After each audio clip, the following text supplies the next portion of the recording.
All right, guys. So Biden spoke to 60 Minutes the other day, and he made some comments that are concerning. So this is in CBS News. Biden tells 60 Minutes U.S. troops would defend Taiwan, but White House says this is not official U.S. policy.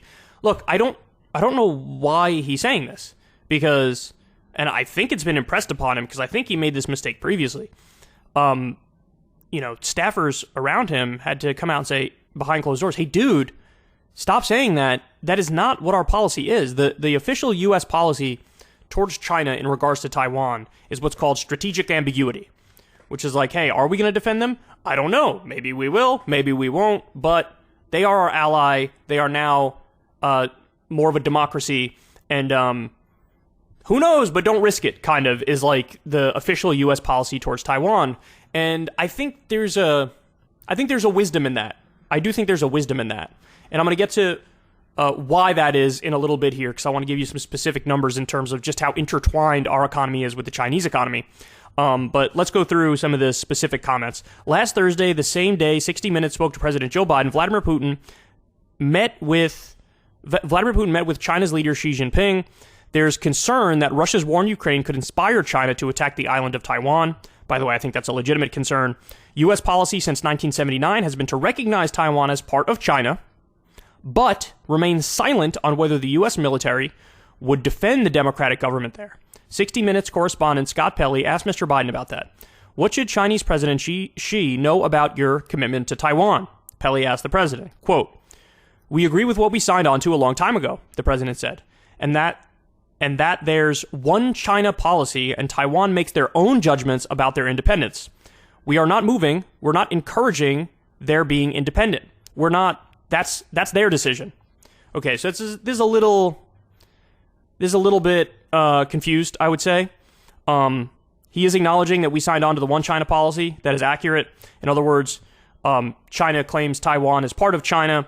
Obviously, the sentiment now in Taiwan is that the majority do not want to be part of China. They want to be their own thing, and they function in a kind of semi-autonomous way, even though on paper they're called Chinese Taipei. Like if you look during the Olympics, that's what they're called, Chinese Taipei. They're not called Taiwan.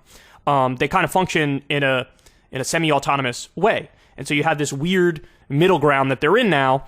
And what Biden is doing here is he's saying, yes, we agree, it's part of China. He's trying not to poke the bear, essentially. But then he's also saying, we're not encouraging them to be independent. But then he goes on to say, well, that's their decision. I mean, look, I like that idea in theory, and I support that idea in theory, but it's actually not the way it is right now. The way it is right now is even if they want to be independent, they cannot be. Now, again, I don't agree with that. I think if they want to be independent, they should be able to be independent. But to say that's their decision, that's why I'm saying this statement's a little confused.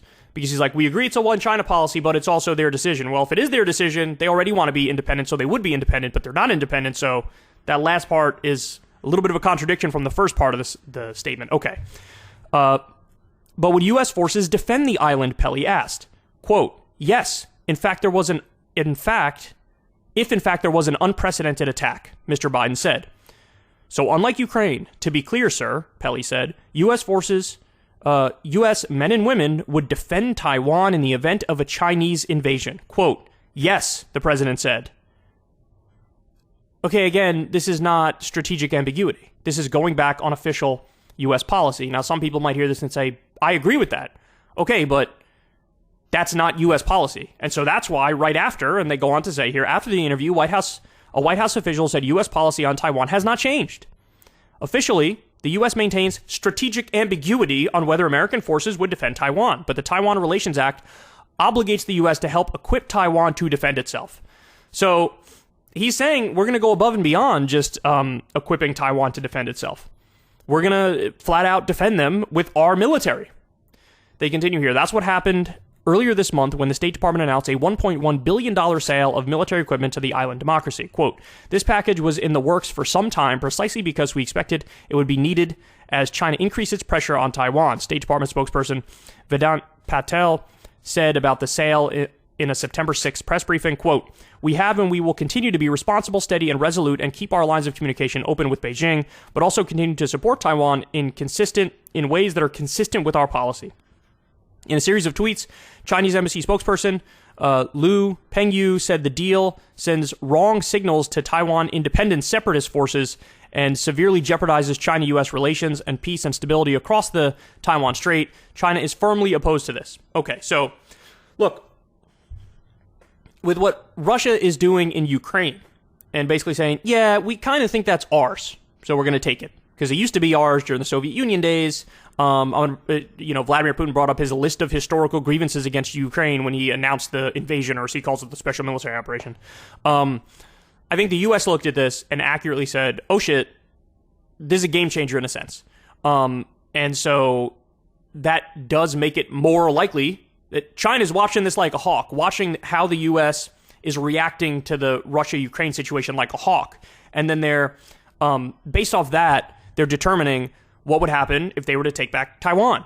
And there's a decent chance that eventually they will do that. I mean, that's the thing that's kind of crazy, right? Is that at some point it feels like we know that's going to happen. That China is not comfortable with this semi-autonomous state of Taiwan. They're very firm that there's a one-China policy. Taiwan is part of China. And so it does feel like we're kind of on borrowed time here, where eventually all that's going to come to a head and it's going to be a disaster. And so they're watching how we're acting in the Russia-Ukraine situation, what our policy moves are, the fact that now, Jesus, we've sent at least $30 billion to Ukraine. We've armed them massively in the fight against Russia. And so I think probably they're going to infer from that we would do the same thing with Taiwan. But for Biden to come out and say, yes, we would defend them with our military, I don't know if he just had like a brain fart moment or if this is a bluff. But by the way, would we actually do it? I don't think we would, and there are many reasons why, but here's some of them. So this is in Investopedia. Why China buys U.S. debt with treasury bonds. China has steadily accumulated U.S. Treasury securities over the last few decades. As of October 2021, the Asian nation owns $1.65 trillion, or about 3.68% of the $28.9 trillion U.S. national debt, which is more than any other foreign country except Japan. As the trade war between the two economies escalates, leaders on both sides seek additional financial arsenal. Some analysts and investors fear China could dump these treasuries in retaliation, and that this weaponization of its holdings would send interest rates higher, potentially hurting economic growth. This article discusses the business behind the continuous Chinese buying of U.S. debt. So they own a lot of our debt, and in a sense, they have sort of a little bit of a stranglehold over our economy if our relations sour with them. Now, I'm not saying our relations now are good with them, but we're certainly not on as bad of a footing as, for example, we are with Russia. And then there's also this. So this is from the Office of the United States Trade Representative. Here's some facts on U.S. and China trade. In 2020, China GDP was an estimated $14.9 trillion. Real GDP was up by an estimated 1.9%, and the population was 1.4 billion. U.S. goods and services trade with China totaled an estimated $615.2 billion in 2020. Exports were $164.9 billion. Imports were $450.4 billion. The U.S. goods and services trade deficit with China was $285.5 billion in 2020. China is currently our largest goods trading partner with $559.2 billion in total goods traded during 2020. Goods exports totaled $124.5 billion. Good imports totaled $434.7 billion. The U.S. goods trade deficit with China was $310.3 billion in 2020. So, look, I mean, I don't know how else to say this. I'll put it as simple as can be. Our economy is massively intertwined with the Chinese economy. And in a situation where our relations sour, that is devastatingly scary. Because this has effects that are well far and beyond what's happening with Russia and Ukraine. So I think the number was we only got about 6 or 7% of our oil and gas from Russia. So this didn't impact the U.S. economy nearly as much as it is impacting like certain European economies. I mean, I think it was up to like 50% of German oil and gas that came from Russia. And so they were really, really hurting and are really hurting as a result of the war in Ukraine. Then, of course, there's the wheat issue where a lot of wheat comes out of Ukraine. And so some countries are, there's even higher inflation with their food. So Russia is a much smaller player on the national scene than China. And even that led to some inflation issues, some economic woes here in our country, and it devastated Europe to a large extent. But with China, I mean, if they own so much of our debt and we're such a giant trading partner with them that God forbid something goes sour, we're in trouble. And it's not just us, it would be the world, it would be them too.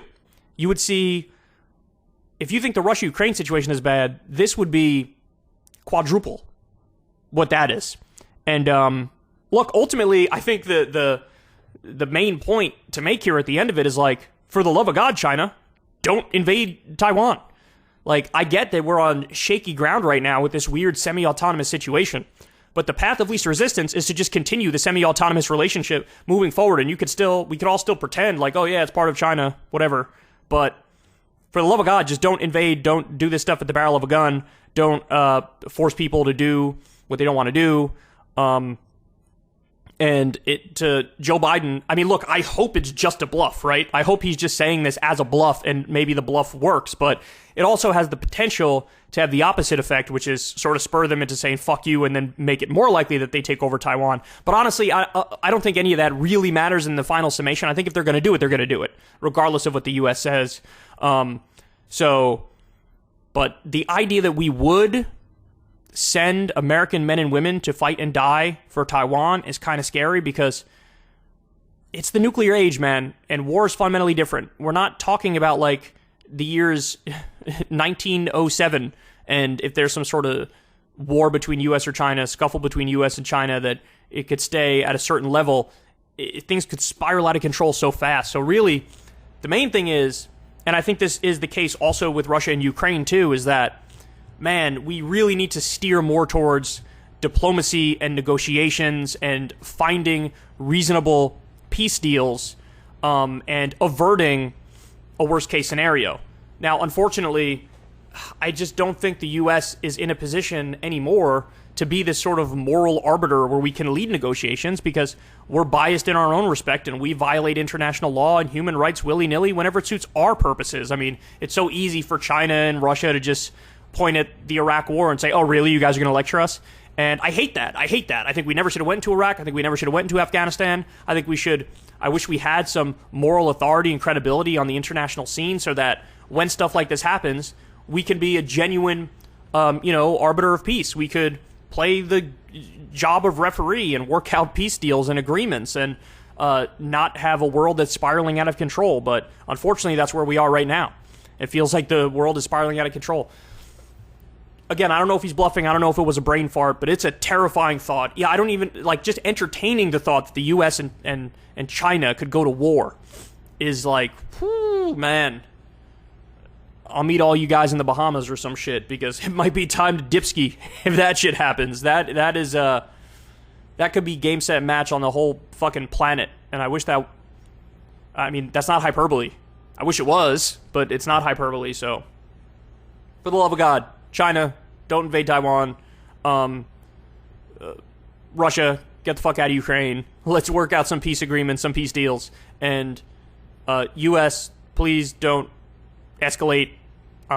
Don't do anything that takes us away from peace. And unfortunately, we do have a track record of doing exactly that, of sort of going in the wrong direction and not the right direction. But anyway, there you have it.